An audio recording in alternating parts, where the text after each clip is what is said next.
নেতা মৌলানা মতিউর রহমান নিজামী, একেবারেই আপনাদের লাগোয়া। আমি ওখানে গেলাম, পাশেই দেখলাম যে নিজামী সাহেবের এলাকা এবং গাড়ুরি। সেখানেই আমি বললাম যে ওনার ছেলে এবার দাঁড়িয়েছে, একজন যোগ্য পিতার যোগ্য সন্তান, তিনি হচ্ছেন মৌলানা ব্যারিস্টার নাজিবুর রহমান মোমেন।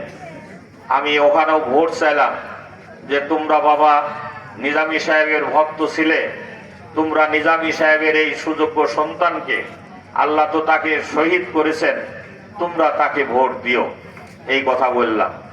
আমি আজকে সেই সাথে সাথে আপনাদের নিয়ে আল্লাহর কাছে, আল্লাহর দরবারে দোয়া করতে চাই, দোয়া করছি আল্লাহ যেন আমাদের এই রাহবারকে কবুল করেন, তাকে যেন শাহাদতের মর্যাদা আল্লাহ দান করেন।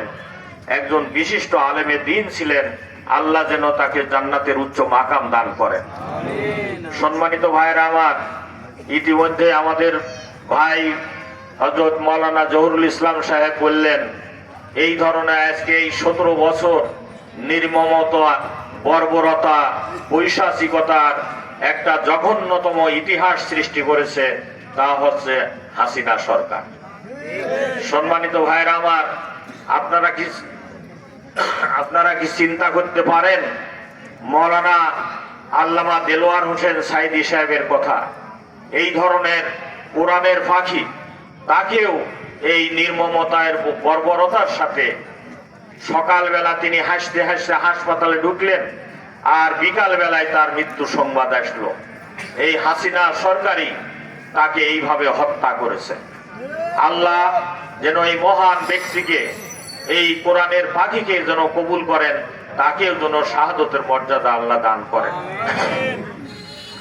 আপনাদের সাথে অনেকের সাথেই ঘনিষ্ঠ পরিচয় ছিল।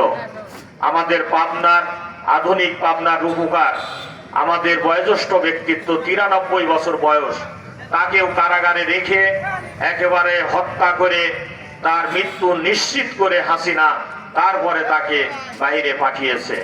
আমাদের জনাব মৌলানা আব্দুস সুবহান রাহিমুল্লাহ, আল্লাহ যেন এ ব্যক্তিকেও কবুল করেন এবং তাকেও যেন জান্নাতের উচ্চ মাকাম দান করেন। এমনি ভাবে আমাদের ভাই জনাব আলী হাসান, মোহাম্মদ মুজাহিদ, মীর কাসেম, আব্দুল কাদের মোল্লা, কামরুজ্জামান, তাদেরকেও এভাবে হত্যা করা হয়েছে।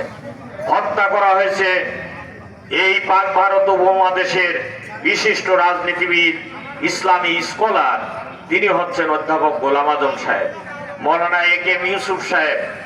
এই ধরনের ব্যক্তিদেরকে এই হাসিনা সরকার অন্যায়ভাবে, অবৈধ